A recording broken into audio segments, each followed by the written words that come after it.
Hey everyone, welcome back to the third edition of the FloTrack podcast, coming to you from inside a booth here in FloTrack headquarters. I'm Kevin Sully. Joining me today is Lincoln Shrike. Hey, some would say an uncomfortably small booth. It's pretty tight in here, but I guess we'll make it work today. I'll have to just deal. You'll have to just deal with me sitting uncomfortably close to you. Each episode, the booth gets smaller and smaller and smaller. Yeah, it does seem like that. Until somebody is on another person's lap. But you don't tune into this show for the aesthetics. You don't? Okay. You want to hear the analysis. Yeah. Okay, you want to hear the discussion here. So on today's episode, we're going to talk about the U.S. marathon trials. Because there's already some predictions out there. We're also going to try to figure out if Mondo breaks a world record while we're recording. It's very possible. That's TBD. Not the record. I mean, that's going to happen. That's inevitable at this point. But whether it happens while we're recording or after is the only thing that is still up in the air. Talk about Sam Worley's injury as well. Yeah, and maybe talk a little bit about the RAK Half, which is Thursday night, which it seems like the half marathon record for the women is going to be broken at that point. With Bridget Kosgei in it, you have to assume it's a fast course. Yeah. Let's start first, though, with these picks. Podium Runner put together an expert panel. Lincoln was not involved, so I don't know how much of an expert panel it can claim to be. Yeah. But they got a lot of people together, a lot of smart people, a lot of people who follow the sport, and they gave their predictions and picks. So we're going to kind of analyze that, dive in there. Lincoln, what criteria did they use? How many points were assigned? How did this all work? Yeah, no, I'm currently looking the criteria up. I think it's at the top of the page. Top of the page, okay. Scroll down there. Here we go. Panelists were asked. Yeah, so they picked their top 5, obviously, first to 5th. Then assigned 5 points for a first-place boat, descending all the way to 5th for 1. Basically, you can read about the criteria later, but the point is Jared Ward, by a slim 7-point margin over Leonard Career, excuse me, got 148 points to Leonard Career's 141. Galen Rupp, 3rd. Now, they're saying this was before he ran the half marathon, but I do not care. Galen Rupp, 3rd with 130 points, 18 behind Jared Ward, 11 behind Leonard Career, who has run one career marathon, and anytime he's raced Galen Rupp, I mean, maybe Career beat him once. Right. But, I mean, come on now. Even they're doing this supposedly before Rupp ran in the Mesa Half Marathon, the Sprouts Mesa Half Marathon. This is absurd. And equally absurd is the fact that the points just completely drop off after Rupp. So Rupp has 130, and then in 4th place, Scott Fauble, 66. Well, if he's getting a bunch of 4th place votes, that makes sense. Those are the 3 that you would have, though, right? I mean, that I would, but I think Career is the guy is by far the most questionable. He ran 207, and he got beat by a number of guys. We know Rupp ran 206 in a fast race, and that was a couple years ago. I mean, Career, yes, he ran 207, but I think you get Ward and you get Fauble on a fast course now. They can run 207 too. He's going to be a good marathoner, of course. He already is a good marathoner, Leonard Career, but he's inexperienced, and and let's remember, this course is not fast. Yeah, it's loops, it's hilly. It's going to be, I would imagine, a race above 210. It's a grinders type of a race. It suits Ward, so in that respect, I get having him up top. But you have to have Galen Rupp up top, even without him running the 61:19, which again they have an asterisk saying that they didn't put him up there. You have to have Galen Rupp, the Olympic bronze medalist, the 206 guy. You have to have him up top. I think I think maybe the field was underestimating the impact of the Sprouts Mesa Half Marathon and what that would do to his chances. I like Ward in there. I think he's the surest thing because we just know what he's going to deliver. Once Rupp ran the half marathon, then he became a pretty sure thing because that's a solid half marathon. He looks healthy. He's fine. And then it just comes down to, that final spot. Career, though, I think he has the greatest variation of what he could do. He could win the thing. Potentially. Or he could not finish in the top 3. He could win. He's not going to, though. But there's very few people who actually have the potential to win, and he would be one of them, I believe. If it's not Galen Rupp or Jared Ward, I will be stunned. Actually, no, I'll just say it. If it's not Galen Rupp, I'm going to be stunned. Well, yeah, but you have the benefit of the Sprouts Mesa half marathon result. I mean, I understand that I'm gifted with an incredible analytical ability, but I'm just saying, if it's not Galen Rupp, I'm going to be stunned. Do we forget what he's done on the track? Do we forget what he did to the trials? He literally, it was his debut marathon. It was like 80 degrees, and he just toyed with the field. I understand he hasn't been healthy. That was 4 years ago. He hasn't, That was 4 years ago. right, it was 4 years ago. And let's not, Things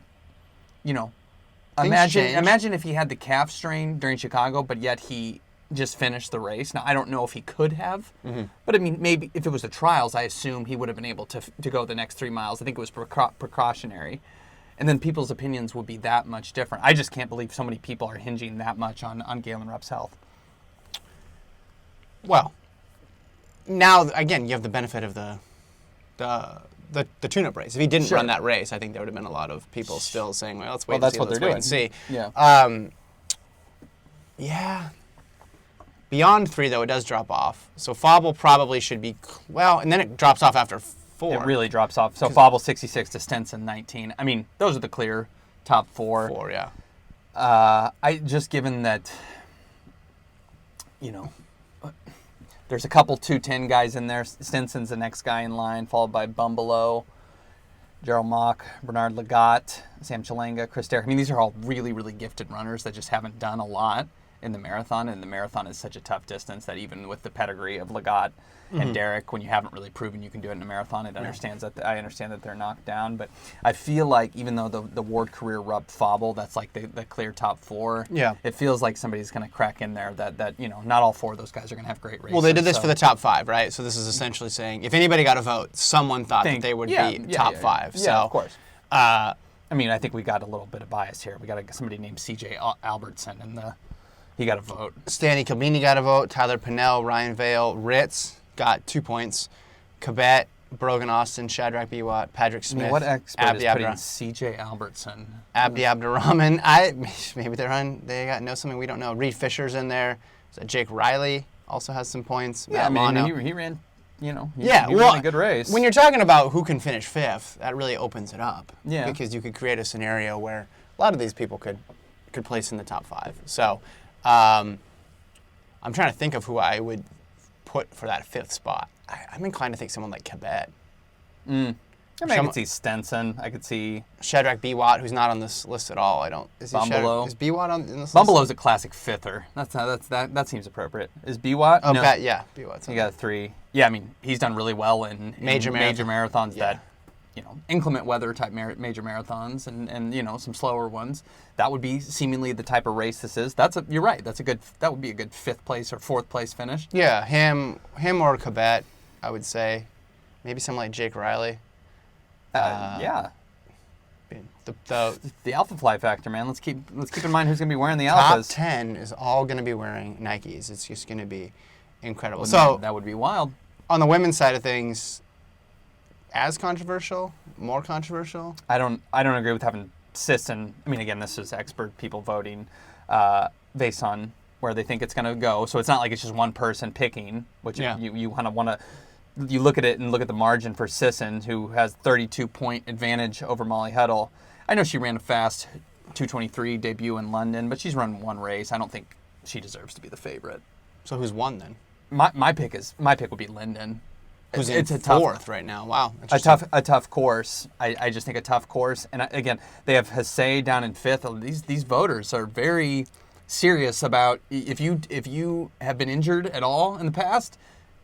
Very sketchy, very critical of what your chances are. Maybe here's what happened, though. Maybe a lot of people are picking Hasse to make the team in 3rd, and she just got a whole bunch of 3rd place points. A good point. Because that's where it'll be interesting to see actually everybody's vote totals. How many people... Show us the results. Yeah. This isn't the Iowa caucuses here. Like, we need to see all the information. Yeah. A lot of people have... I'm assuming a lot of people have Linden on the team. Maybe more people have Linden on the team than Hall in there in 3rd. Mm-hmm. But fewer people probably have her 1st or 2nd. A lot of people slotted in for 3rd. I mean, I still think Sisson Huddle Linden is my team right now. What's interesting here, though, unlike the men, there's a lot of depth like between 5 and 10. Yeah. But then there's still people who are getting 1 point here a lot would have to go right for them to make the team. Oh yeah. Or to make even top 5 because. I mean, look at the depth behind those 3 that I mentioned. Sisson, Huddle, Linden. But then you also have Hall, who's obviously ran super fast, and she looked good in the tune-up race, and she's got third place here. You have Hasay, who had finished third in 2 major marathons and has run 2:20. You have Craig, who made the last 2 Olympic teams. And you have Kellen Taylor, Steph Bruce, Emma Bates, Sally Kipiego. Like, I would be shocked if it was someone outside of that group that gets into. I don't think there's going to be some deep sleeper that gets a top 5 spot. Yeah, I mean Taylor for me.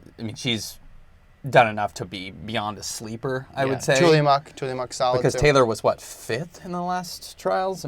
She was right in there. Yep. I guess they have her at the 5th. 5th best Atlanta qualifying time.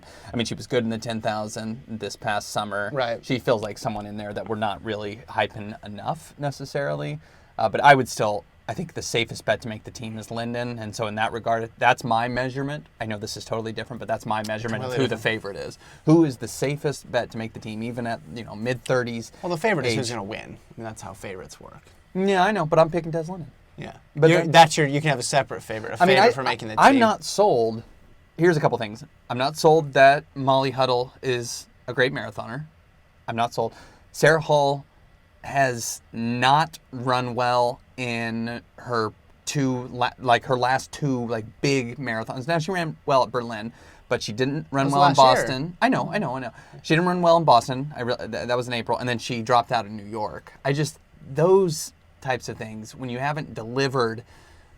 I know she ran well at Berlin. This is a totally different course I agree. than Berlin. Well, yeah, and it's different than London, which is where Sisson only ran her one race. The thing with Sisson is I think people are going to give her a little more respect, at least from picking, because they think there can be a jump up between 1 and 2. So, okay, if that's your debut, where can you go from there? I mean, she's experienced on the track. It's not like she's 22 years old just doing her first marathon. Like, she's running a lot of big-time races. I think her and Huddle together is an important factor. We saw that in 2016. But there's going to be deserving people that don't make, of course, this team, and you could see a lot of different combinations. Someone like Craig fascinates me because we have no idea. No, Hasay, I think it's going to be feast or famine. She's either going to win the thing or not make the team, or maybe not finish. Yeah. I think those are 2 likely outcomes there, depending on her health. She looks healthy. She looks like she's back. According to Instagram, everything looks good. But I mean, that was the same scenario before Chicago too, and she literally ran 3 miles. I mean, maybe something did pop up that was totally unforeseen. But yeah, she has struggled to remain healthy. Yeah, you're right. Craig is fascinating because she's the defending champion, and it feels like no one's talking about her. I mean, there's a reason for that. Shouldn't run. But that ability, you have to imagine, still there. I mean, she was running U.S. Cross and a year ago. I know it's been a year, but assuming that I think she was smart to drop out of Chicago or to skip Chicago and put all the eggs in this basket. And I think we're kind of overlooking her. Are you more confident in Sisson or Craig? Well, Sisson, of course. Okay. I am not beyond contradicting myself here on this podcast. But I look at it as who's gonna have the calmest nerves on the start line in Atlanta in the next 10 days, and to me, that's Des Linden. Yeah, and that's who I think is gonna win, and because it's a hilly course. And she's gonna win. Yes, that's my pick. That's who I'm picking. Wow. I'm picking Des Linden. Yeah, I didn't see that coming. Didn't you not even have it on your team a couple months ago? What did I just say? I'm not beyond contradicting myself. Things change, Kevin. I'm getting older. That's fair. I'm appreciating life neering 30 right now, and bourbon is whiskey, after all. It's true. Once I heard that line, I've always in the past made the mistake, I think, of not looking at the course, and I just think the tough course. Look at the courses she runs well on, and yes, it's the races she runs every year, Boston and New York. But there's a reason she doesn't go run Berlin and London every year. It's because I think she would get smoked. I mean, obviously she would get smoked by the East Africans, but the Americans, she's not probably running 2:23 anymore. This isn't a 2:23 race. I think the weather's going to be good, which is fine. And maybe you could say, well, that maybe hurts her a little bit if it was bad weather. Des could have a little bit more advantage, but the hilly course, I think, will challenge some runners that haven't been challenged before. On that type of terrain or haven't fared well. So I'm looking at Sisson and I'm looking at Hall, who hasn't shown she can do it in the last few months. Yeah. On a tough course. Yeah. I mean, then deeper on the list, Steph Bruce, Tuliamuk, Flanagan, Thweet, Groner, Seidel, and Weber. So all total, deep sleeper, Groner. she ran well at. If it gets hot, she ran really well in Doha. But just like much fewer people mentioned on this than on the men's side of things, that way. which makes sense. Kipyego, 19 points there. What are they? So that would be projecting her for what? 1, 2, 3, 4, 5, 6, 7, 8. She's a fascinating one. Obviously, huge talent on the track. Remember, back when Molly Huddle got third in New York, Kipyego was second. But you haven't heard much from her. Not at all. Same with Craig. Haven't heard much from her. Hasay, obviously, we see the Instagram post, but not a lot of races. Like, there's not a ton to pull from. I mean, we should point out, she was supposed to run in Houston, and then she pulled out of that. Was that just precautionary? I don't know. Kipyego or Hasay? I'm sorry, Hasay. Yeah. No, that's why I'm saying I'm not confident in her. That's why I'm going with the team of, I think Sisson's going to win, and I think Huddle and Linden are going to make the team. But you could see a team of Hall, Hasay, and Craig. Like, you could see a completely different set of 3 women making the team. Outside of those 6, it would be surprising. Like, I'd be surprised if Kipyego got on the team. What about the group of like Bates, Bruce, and Tuliamuk? Any of those intrigue you? Because I tend to look at Bruce as like a classically underrated runner. She was good in the 10,000. She's got some pretty good marks. Hasn't exploded in the marathon to the level of the top 5 or anything, but somebody on a tough course maybe. No. That's what I'm saying. This is deep through 10. Yeah. But those 6 have just like done it before. Of course. In some way, shape, or form. Like, Sisson has a super fast time. Huddle made a ton of teams, won a ton of U.S. titles. You don't need to go into her bio anymore. Hall has a fast time. Linden, we talked about. Hasay's times and performances in majors is awesome. Craig made the last 2 Olympic teams. Yeah. It's hard to get in that list. I don't think it's a slight to not include them on the list, but that next group, she's right there. I think she needs to have a great race, and then she needs to have something else break her way. That second group, they need to have a great race themselves, and they need some other thing to happen, be it a couple people fall apart, the weather is advantageous for them, something needs to happen. They can't just run their best race.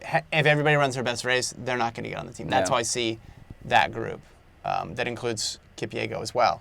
So looking at Amy Craig last race was finishing 14th in the Maine Beach to Beacon. Yeah. So not a lot there, but she has finished 4th in 2012 in the Olympic marathon trials and then 1st. Pretty good record. I know that's a long period. It's tough. You don't want to necessarily take results from 4 years ago. I get that. I understand. Yeah. That. But she's the situation where if she shows up and wins, like are we really surprised? That's the thing. Yeah, if she falls out, and she falls out of the top 10, it's not a surprise. Really, it's feast or famine. It feels like. My thought process on picking this thing is like, who are the surest bets for like a median finish of like 3rd place? Mm-hmm. And when you talk about feast or famine with Craig, or you talk about it with Hasay, in a field like this, that's going to be tough because Linden, is going to bring it. Sisson and Huddle, I know you're saying Huddle isn't as great a marathoner as she is at other distances, but she just rarely has bad races. I guess London for her was a quote-unquote bad race, but that was her first time running a paced marathon. She still ran pretty quick. She still ran like 2:26? Yeah. So. Yeah. No, I get that. I do want to see what she ran because let's see here, because I'm curious now. 2:26 for 12. Yeah, I just... It's not great, but that's not how the race is going to be. Yeah. As you mentioned before, that's not how the race is going to be. Lincoln's getting a text from a source. Sorry about that. You doing some reporting? No, Anything you can announce? No. Okay. Just want to make sure. Sorry about that. Are you more looking forward to the women's race in the regard of the mystery around it? Because I feel like I kind of am. Yeah, and I'm riding on the women's race, whereas you've been assigned to the men's race. So, I have? That's good to know. Isn't that what we decided a couple weeks ago? Sounds good. Okay. Yeah, the depth is interesting. And maybe I'm weighing this too heavily on the 2016 and 2012 trials, but there weren't a lot of surprises. And if there aren't a lot of surprises, then the women's race becomes more interesting because there's more people involved in that race. If they go out, say they go out at something honest but not crazy pace. Say they go out at 2:25 pace, 2:26 pace. Mm-hmm. There's a huge group of people that can credibly be in that race, just of how deep the marathon is right now. Yeah. On the men's side of things, if they go out at 2:10, 2:09 pace through halfway on that type of course, it's going to whittle down. 5 guys. It's going to whittle down very quickly. So from that perspective, yes, I am more interested on the women's side of things. Because look, let's go back to 16. We did this exercise before. Craig, Flanagan, Linden. Goucher was there, didn't make it, but she was the only one who thought, okay, she could make the team. That was the only intrigue, I guess. Men's side of things, the Rupp entry was fascinating. It was his debut. I didn't think he'd do as well as he did. Obviously, proved me wrong. I thought he was going to make the team. I'm guessing. I don't remember exactly what I said. Yeah. And then Ward being there wasn't a huge shock. Go back to 2012. Craig misses the team, but then makes it later on in the 10,000. And it's Linden, Flanagan, and Kerry Goucher. Yeah. Not surprising. 2012 for the men. Abdi is a surprise, I guess, bumping Hall Ritz. just struggled in the last few miles, right? Is that what it was? Or well, Hall gets it. Meb won. Meb gets it. Hall and but Abdi, the story is always third in the Olympic trials. Who gets that last spot? Abdi beating Meb. That was a bit of a Ritz. Sorry, beating Ritz. Nobody beats Meb. That was a bit of a surprise, but again, it wasn't like, oh my goodness, this whole top three is crazy.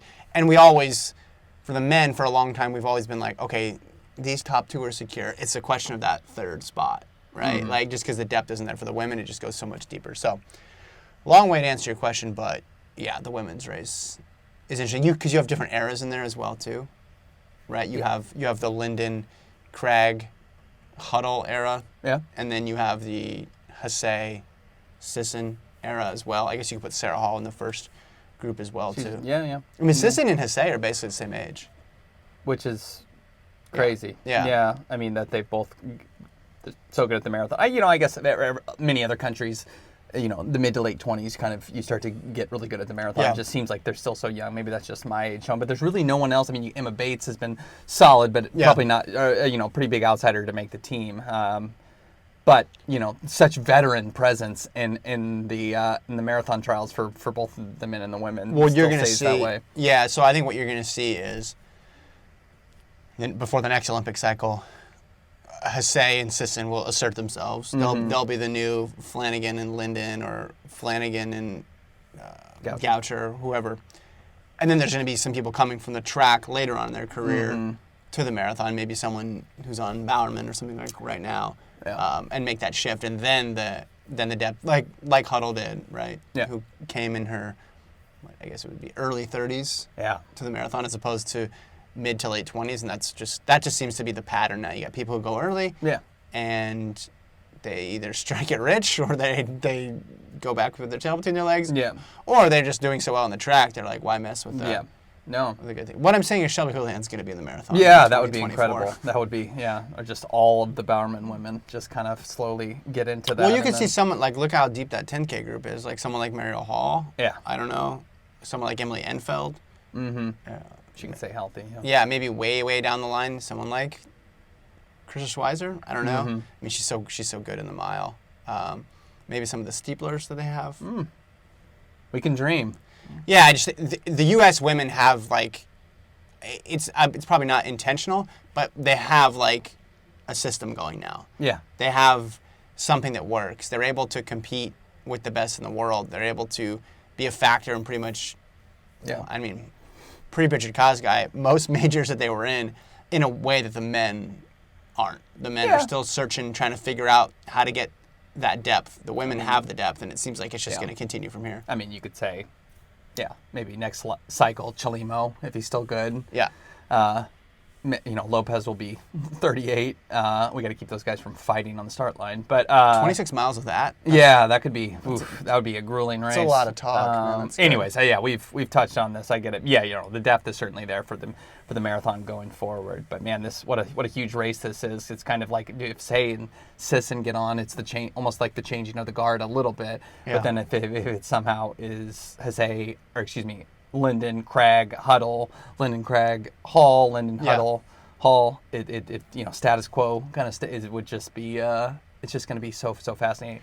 I think how the men fare against Galen Rupp will be my number one thing to watch. But the women's race being so deep is 1B maybe. Who has a backup plan here? Who has the Hastings Ritz 2012? I can just go in the 10K plan. Well, I mean, obviously, Sisson and Huddle. Right? Yeah, Sisson and Huddle. Can anybody else on that women's side of things? Like if Hasay doesn't make the team, can she shift gears and try to make the 10,000? I mean, I think she'll try. We haven't really seen her run a fast 10,000 since she became a marathoner. Yeah, I mean, someone like Cragg or Linden, this is their opportunity. Yeah, Hasay never. I mean, I know she made like the 2013 10,000 team, but that's a long time ago. That was the only team she made. But I don't see that for her. But because you just stick with the marathon, and then run a major in the fall, right? That's what I would imagine. And the majors in the fall are a bit more winnable because people are coming off the Olympics too. And I know the draw of the Olympics though is significant. She doesn't, she's going to be whatever she is now, 24, 25, and say, I need to try to make this 10,000 team because, you get up there and the top, two of the favorites are already on the marathon team. Yeah. Then you're like, I just got to finish top 5. But do you want to go through all that trouble, go to the Olympics, get 15th, or put your head down, train, run Chicago in the fall? That's the question, right? And get second. That's the question. The question. I mean, that's what Ritz did. Ritz obviously, being I think he was still training for a marathon then, but in 2012, it's like, no, the draw of being an Olympian. I know he'd been an Olympian, but was significant enough. We knew he wasn't going to medal. Marathons are much more lucrative, but Olympic teams, like in terms of just the single race, but Olympic teams, I'm sure, do a ton to your marketability, being able to say, especially if you haven't made one yet, and Hasay hasn't made one yet. Carrying those little flags, it's important. It's people. Sisson hasn't made it. Sisson hasn't made a team yet. Huddle obviously has made a team. Hall hasn't made a team. Yes. Linden's made a team. Hasay hasn't. Craig has. Yeah. And then Kipyego has. Kipyego's a medalist about 8 years ago for Kenya. Everybody else has not made a team. On the men's side of things, it's just Rupp and Career. Did Career make it in 16? Yeah, he did. So Rupp, Ward, and Career are all Olympians, and obviously Ritz. Yep. And Ritz ran in the 2008 Olympic marathon. He did. At like a 25-year-old, and trying to make it now. Yeah. 12 years later. He made it on the track for Colorado, didn't he?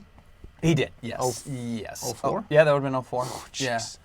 Yeah, he's OG, man. That's awesome. He is OG. Now he's coaching people in the race. You talk about that's the conflict of interest, right? People talk about LeBron being able to play with his son in the NBA. I mean, Ritz is coaching somebody in the same race.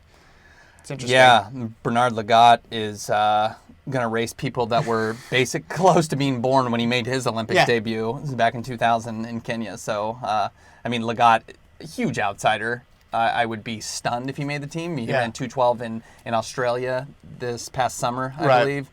And I think it was mostly a fast course. But I talk about what if he could be a guy who was running in the 3:27 range for 1500 and then could make it a marathon team. It'd just be absurd. That would be Let's go through like absurd storylines. Yeah. Okay. Non-shoe obscure storylines. Mm-hmm. Absurd storylines. Okay, I'll start with, like I said, with Lagat, but I want to go to another Kenyan American. Sam Chilenga quit running for a little bit. Yeah. And don't think he has a very good shot to make the team, but this is still a guy who's run 27.0 in the 10,000, run some good halves, famously was the foil for Galen Rupp in college days. Won an NCAA cross country title. He did quit running for a bit, or in professional capacity, and took a job, I believe, in Atlanta. Maybe I could be getting my facts mixed up, but he broke 62 minutes in Houston when everyone broke 62 minutes. He was about a minute some behind Galen Rupp, so he's at the Mesa Half Marathon. So he's an outsider for sure. Mesa. Sprouts, yes. Sorry, half off of the. What about this storyline? You think that Lagat making it is crazy? Abdi, who in 2012 was a stunner. He made the 2020. He made the 2000 Olympic team. Yeah. As well. Man, he was good back then. He's still good, but let's see. The man is 43 years of age. So he made the 2000 Olympics. He made 04? Yeah, so 10th in Sydney. He missed one along the way. 15th in Athens. Yeah, he must have missed 08 then. I think he missed 08. No. No, he made 08. No, he's a 4-timer. Oh, he he missed in 16, obviously. Yeah. And then he made it in 12. Yes. So this would be number 5. Yep. And this would be 5 for Lagat. I mean, this would be, let's see, so he ran, what, did he run New York? He was 9th in New York and God, he still ran 2:11. That's what I'm saying. It's not, God, it's not crazy. Yeah. It's not crazy. He only needs a couple things to go right. Yeah. What about women's side of things? Absurd right. results here. Oh, no, here we go. Sorry, got my scrolling.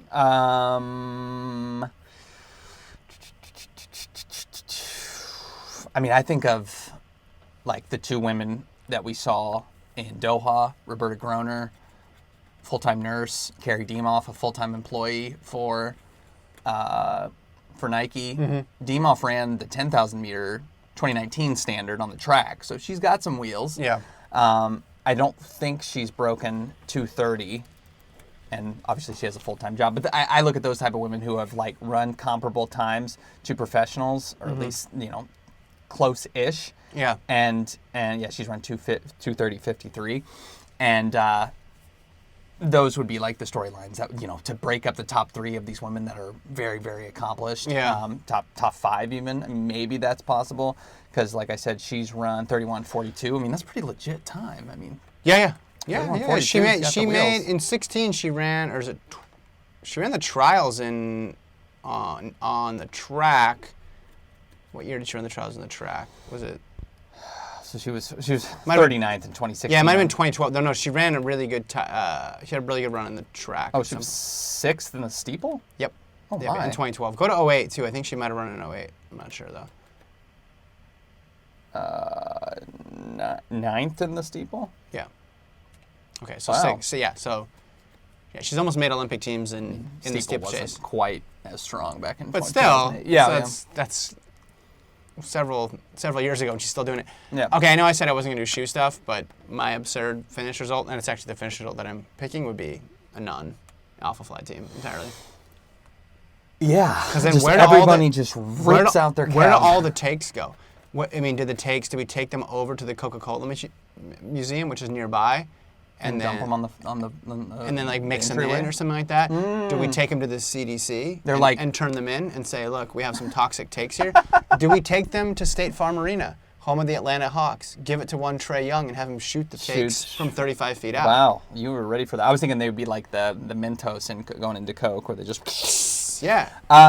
Where will they go? Yeah, the opposite end of that, though, is if it ends up being Hasay, Craig, and, I don't know, Kip Yago. Yeah. The world is on fire. The world is burning. Then we take the takes to Paperboy from the hit show Atlanta, and he sells them for some nefarious purpose. That's what we do with the takes. But either way, we're going to be collecting the takes. Yeah, yes. What's your all dumpster fire take team? It would be Hasay, Craig, and Kip Yago. Kip Yago. I mean, my point being that they're all Nike athletes. Going to be. Yeah.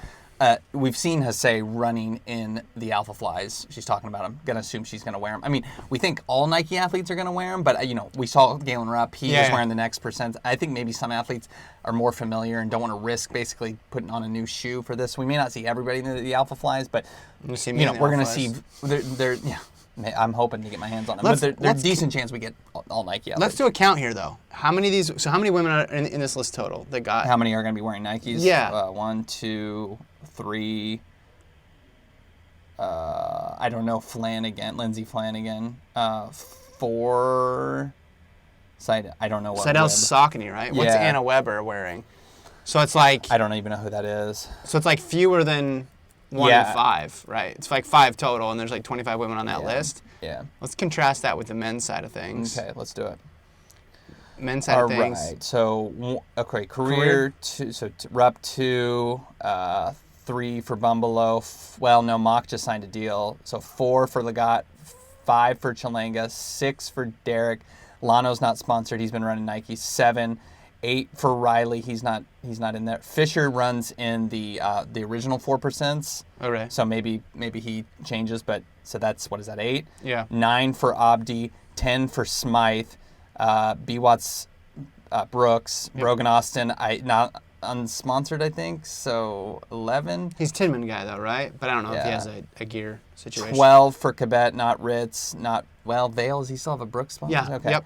C.J. Albertson, I have to assume, 13, 14. So at least Benny is 14, and then Pinnell, I think, is Zap, right? Zap, so it would be the famous On shoes that no one knows anything about. Okay, so 13 to 14, basically, of this top group. So the men's race, much more than the women. Yeah. Okay.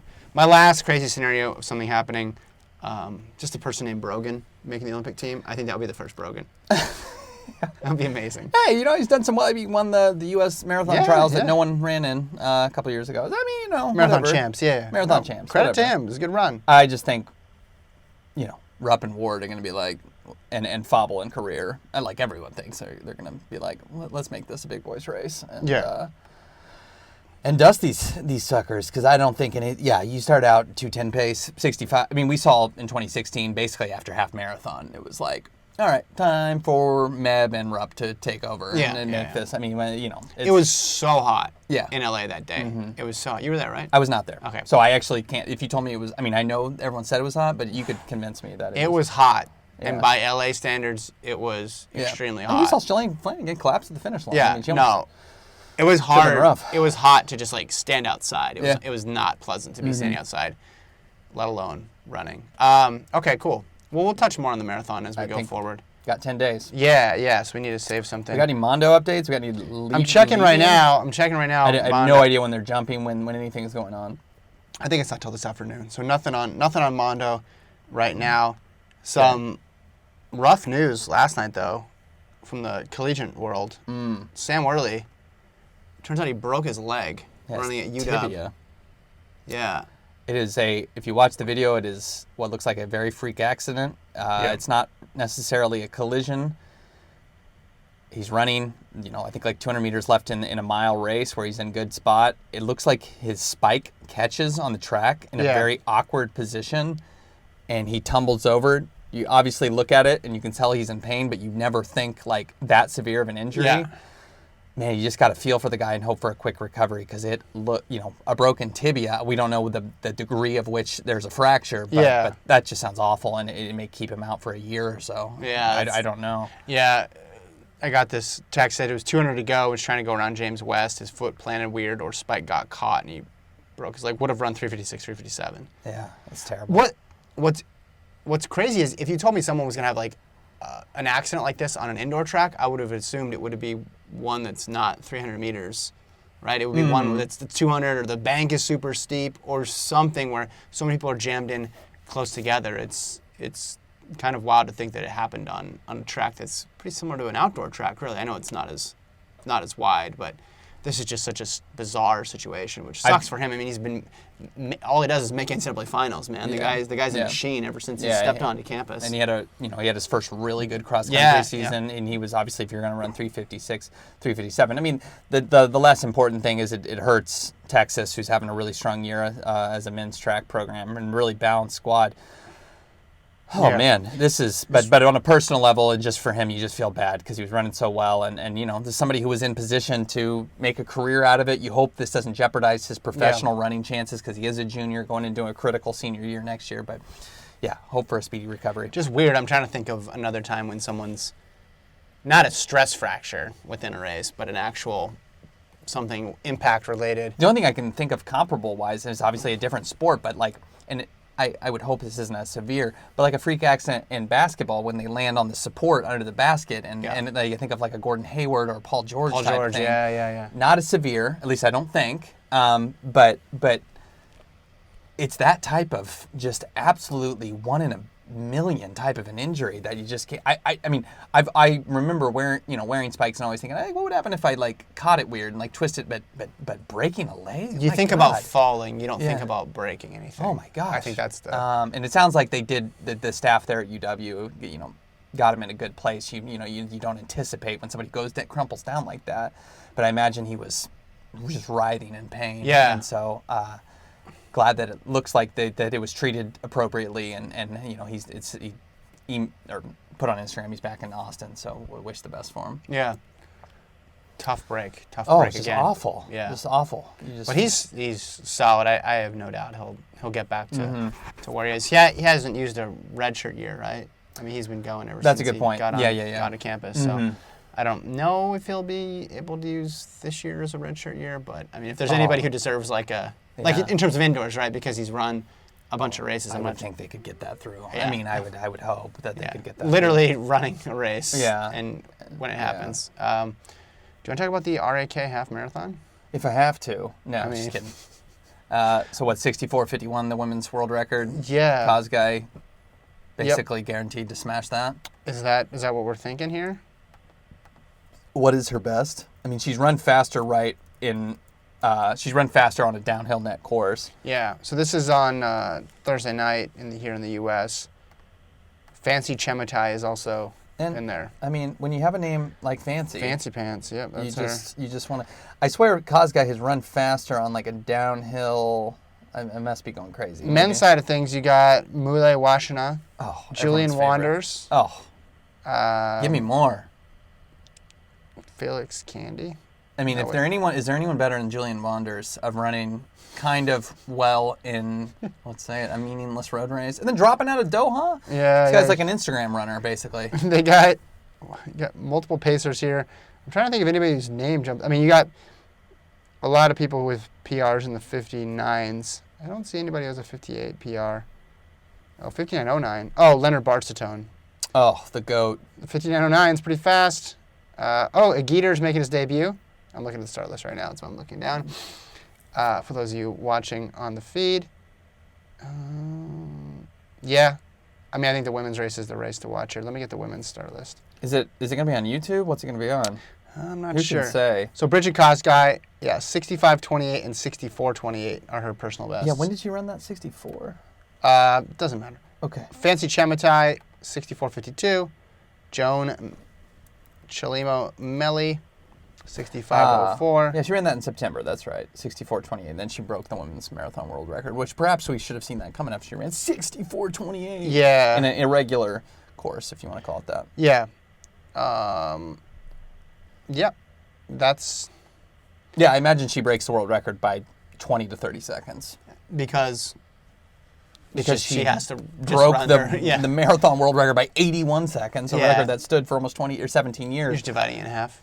Yeah, just give her that. I mean, she's early season fitness. Will she be in the Alpha Fly is a good question. I would imagine so. This should be fun. Get the moon boots out, rip a world record. I mean, it's been a couple days since we've yelled online about the Vapor Flies or Alpha Flies, so let's get that one started. It hasn't been long. I mean, I guess technically the shoes haven't been released. They're supposed to be released for the trials, so maybe Nike holds them up. Because the reason I say that is because Cheptegei just ran 12:51 and he was wearing Next percents. You would have imagined that they would roll those out for that. Yeah. Maybe he doesn't like them because they are gigantic. Yeah.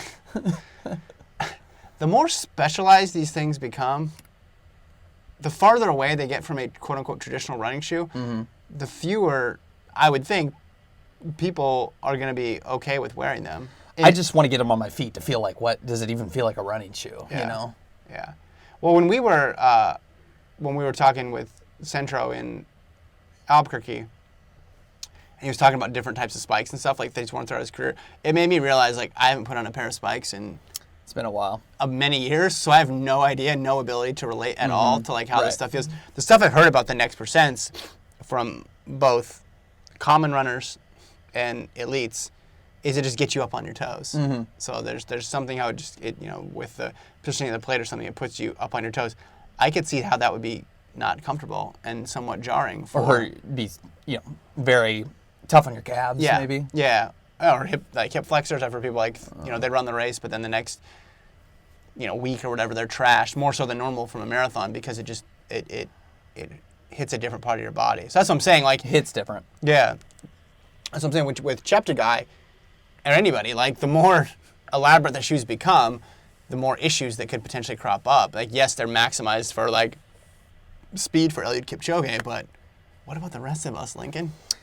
That's a good question. What about me? Let's see. Yesterday I ran 2 miles and I did 10 strides that were pathetic. For no reason other than... Were you up on your toes? Probably not. Okay. Probably I'm right on my heels. I'm pretty sore from it today, though. No reason. I'm not preparing for a race or anything, but, that's the market Nike's hitting. It's getting guys like me and you, I mean, not us specifically, but guys like us, to buy these shoes, Yeah. thinking that we're basically going to be ripping off 430 miles. And I'm not going to buy them. I want them given to me. Yeah, I mean, and I want them it's the least we could ask. Purely for research purposes. I just want to know. Yeah, I want to be able to talk about them with some degree of because of insight into it. Because God knows we have not been doing that. So. Well, everybody's just been making a lot of stuff up. But also, I'm interested to see how many people in the trials do have them. Obviously, it's going to be. I think it's going to be close to everyone. One of the biggest stories. Well, one thing. I mean, one thing it might be a bigger story. One thing that when talking to Matt Centrowitz was that,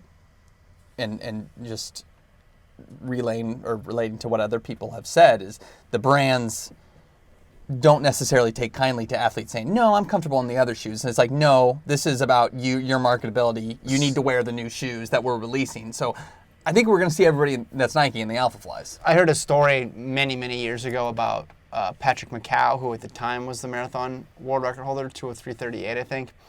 And he showed up to one of his subsequent races, and he was wearing like an older version of the Adidas shoe. Yeah. And it was the night before the race. And somebody from Adidas said, well, what's that? And they were like, that's a shoe I'm going to wear. And I was like, no, we've rolled out this new line of shoes, and I don't know if they had previously sent them to him or it had been communicated or it was lost in some sort of communication along the way, but he was under the impression he was going to wear the shoes that he brought, and they're like, no. You're not going to do that. Yeah, the perils of being a professional runner. You got to wear all these new shoes all the time. We've also heard rumors of people potentially losing their bonuses, right, if they don't wear the specific shoes. Now, if they just show up, I have a hard time believing they're going to be like, Galen Rupp, you have to wear like these shoes or that shoe. Like, it's Galen Rupp. Yeah, that's a good point. I don't.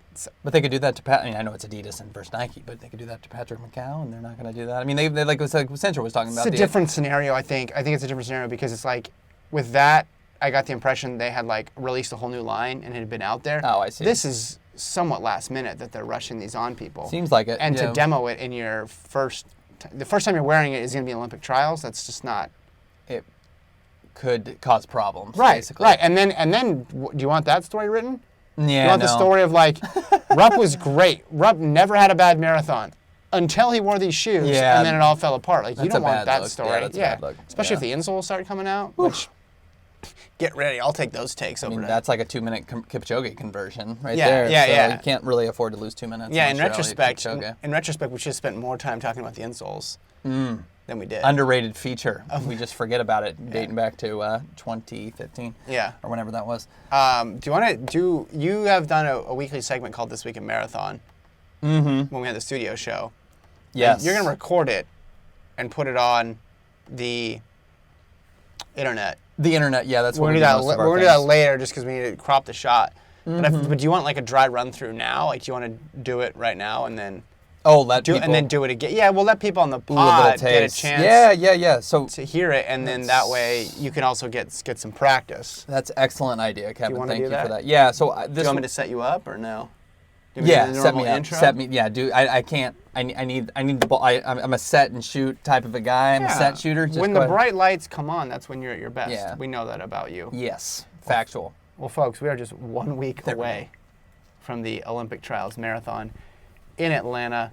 There's hundreds of contestants on both the men's and the women's side of things, so it's so hard to separate what's important from just what's the noise out there. Luckily, our own Lincoln Shrike for the last several weeks has come on to break down all the things you need to know about the U.S. Olympic Marathon Trials. Here he is for his second to last installment.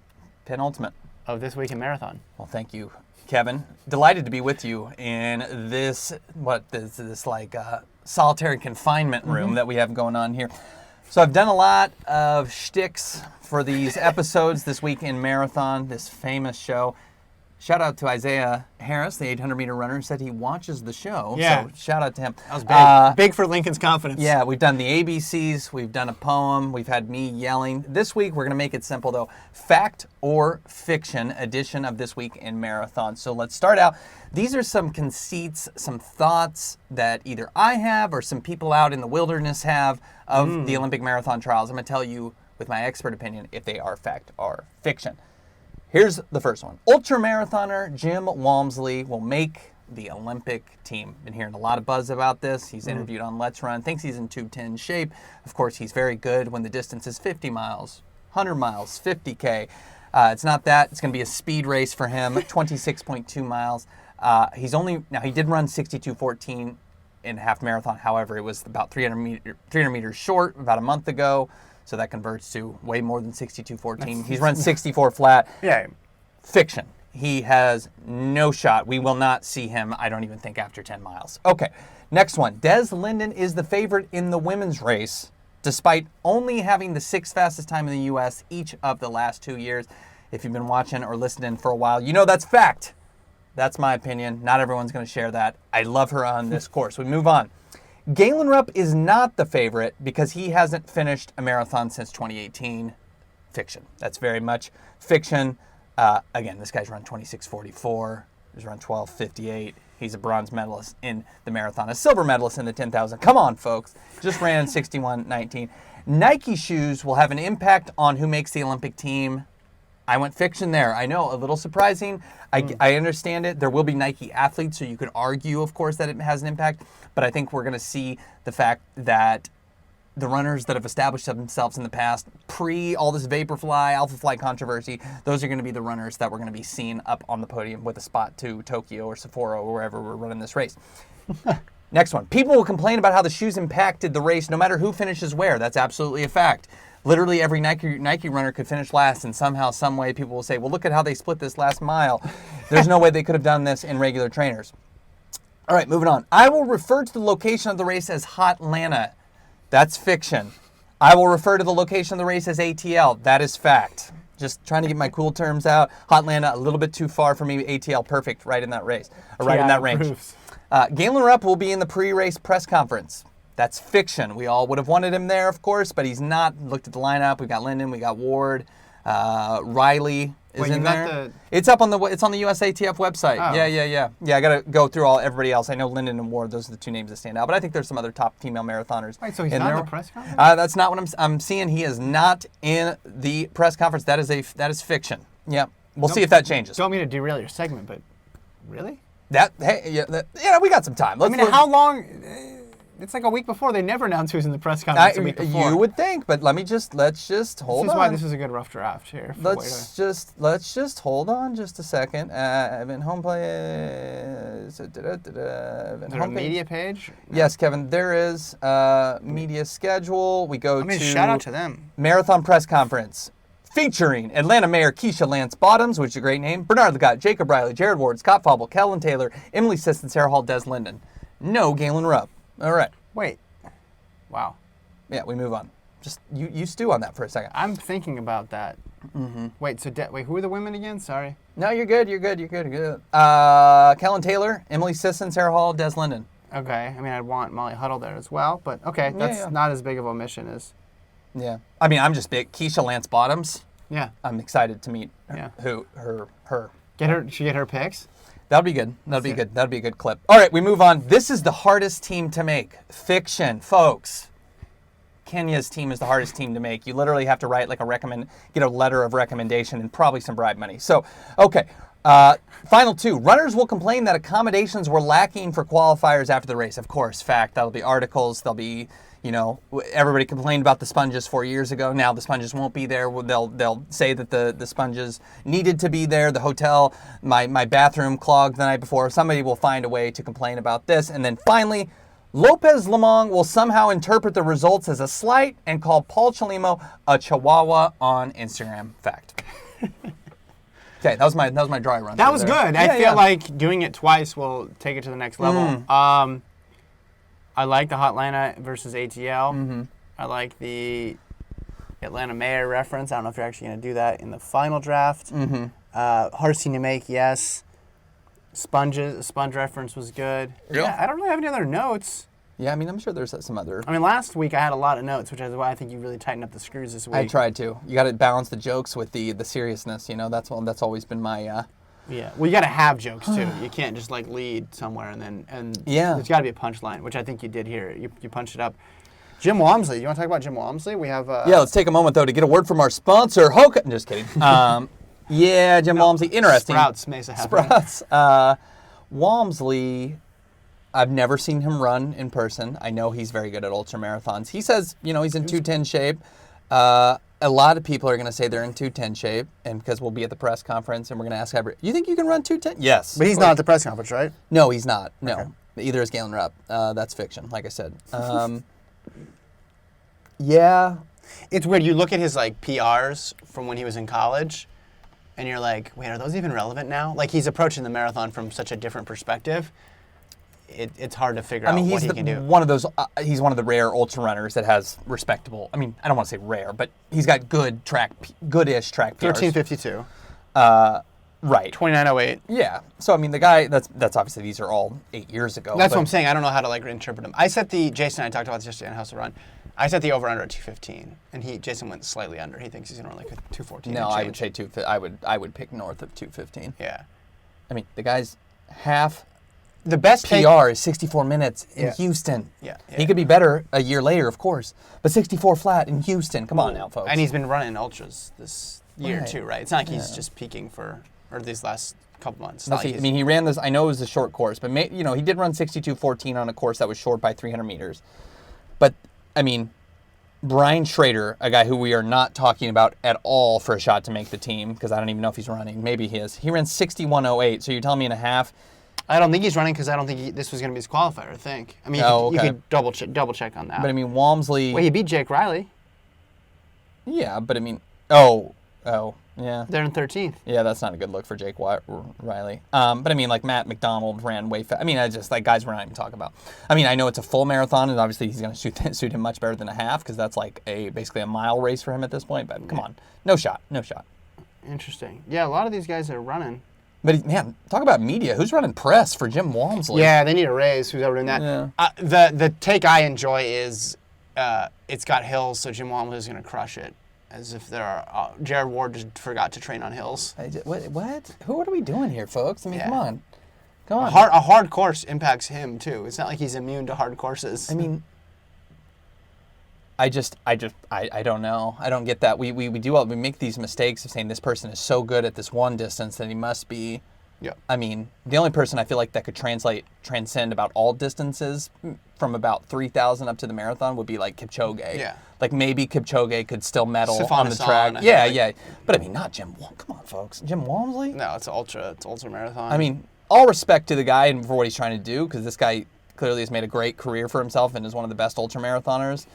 And for him just being out there and kind of putting himself out there and making himself vulnerable, that deserves a lot of respect. But what's the equivalent? Is it like a marathoner dropping down to a 1,500? Because we would think that would be crazy. No, the equivalent is Tim Tebow trying to make professional baseball work. And oh, really? You think so? Yeah. Okay. Yeah. That's interesting. Yeah. It's a totally different. It's a totally different sport. It's a totally different sport. He was talking about in his Let's Run, interview sometimes running up a mountain at 12-minute pace is harder than a 5-minute mile, and that may be the case, but this is a different sport. Yeah, this is one thing. Yeah. One thing helps you. Well, that's the thing. What's going to happen when Rupp throws in a 450 mile and breaks things up midway? Or a 442 mile or something.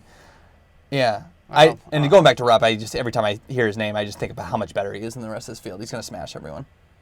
Just gonna smash it. Your picks evolved throughout. Well, he doesn't have to be distracted with my heaters in the press conference. He's gonna be totally zoned in. He's gonna be completely focused. Yeah. Yeah, he's took a pass in the press conference. So did I say this avoiding that Salazar heat? Yeah. Maybe Meb should show up just for fun.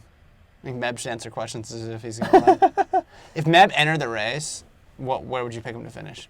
I'll go first. Fourth. I wouldn't think top 20. I don't think he's been running, but he was interviewed in New York, and he said I haven't put in any. But if he didn't know any of that, if he had just always said, "Oh, I'm training for the Olympic trials marathons," and he ran no races, if he basically was doing what Amy Craig is doing, I would almost put him on the team. If he said he was training for the race, I would put him on the team. Yeah, this type of course. That's the power of Meb. Yeah, I think so. Listen, I know it's hard to run professionally as a marathoner for what did he do? 18 years or something? It's just absurd. Couldn't have squeezed a couple more. Yeah, but come on, couldn't go a couple more years? No. I would pick him to make the team if he was still training. Yeah. Even at What is he now? 45, 43? I mean, He's near Abdi and Lagat, right? yeah, those guys are youngsters. I mean, Lagat freaking has been in Kenya training away. I'm going to be fascinated to see how those two guys, the Arizona legends, do. Lagat From versus yesteryear. Walmsley, who you got? That's a good question. Probably Walmsley. Really? Yeah, I don't trust Lagat in the marathon. Disrespect. Yeah. I'm going on Bernard Lagat. And again, if it comes down to the last 50 meters, money on Lagat. Lagat's going to kick down The like guy- 9 guys. The guy can kick. He's going to do his Lagat face. Who are you picking for 4th? Who are you picking for the Women or men? Just both. Women, I'll go Hall. Yeah. Men, I think Fable's solid. Like, he's going to be a top 5 guy. Yeah. It's just a matter of can he get in front of one of those other guys. Yeah. So I see him in 4th. That's I- not a crazy pick. Most people are going to pick those 4. Yeah. I feel like something's going to switch that up. I think there hasn't been enough action for us to prove that. No, there's never enough action. You're just talking about hypotheticals. Yeah. I feel comfortable with those two. I could see Craig, though, in 4th, having a good race by her standards of where she's been and finishing 4th. And then, yeah, I'm debating between Career or Fable for 4th. So, yeah, got it. All right. Yeah. That's It's it for just this one week's man's show. opinion. Yeah. Oh, no, it's actually 2 men's opinion. Well, don't listen to us. Yeah. Again, there's just so little data going into marathons. It's not Yeah. like track where you have a bunch of races to pull from. Here's what I'm actually looking forward to in Atlanta, though, is we just got back from Albuquerque. You have a excellent radar for where to get food. You delivered when we were in Albuquerque, so I'm hoping for similar type things in Atlanta. I mean, Albuquerque's so easy because it's like, are you going to get Tex-Mex or are you going to, well, I mean, what are you going to call New it? Just Mexican. New Mexican? Yeah, I guess you can't want to call it that. Or are you going to get New Mexican food? I mean, it's basically the options there. There's Yeah. other food, but that's what you want to get when you're there. Yeah. Atlanta, much more, many more, I don't know how to say this. That's not somehow inappropriate. Yeah, genres. We'll go with that. Flavors, options. I already have a notes doc. Oh, okay, I good. started preparing about a month ago for Excellent, this. So excellent. I have actually more info for this one than I did for Albuquerque. Well, excellent. But it's a Excellent. bigger I'm city, excited. too, so it's a little more A lot intimidating. to get to. I've never been there either. Wow. Maybe we'll rent bikes like we did in Albuquerque. I'm going to pass on that. Yeah. Whew, I'm still recovering from that one. Workout Wednesday with Wayne Kaladi coming soon, featuring Lincoln on the bike. Just, It wasn't Wayne breathing hard. No, it was Lincoln was falling apart. All right, that's it. Tomorrow it'll be me and Gordon, and then Friday will be Lincoln again, along with Gordon. yes. Close out your week. See you guys then. All right, bye.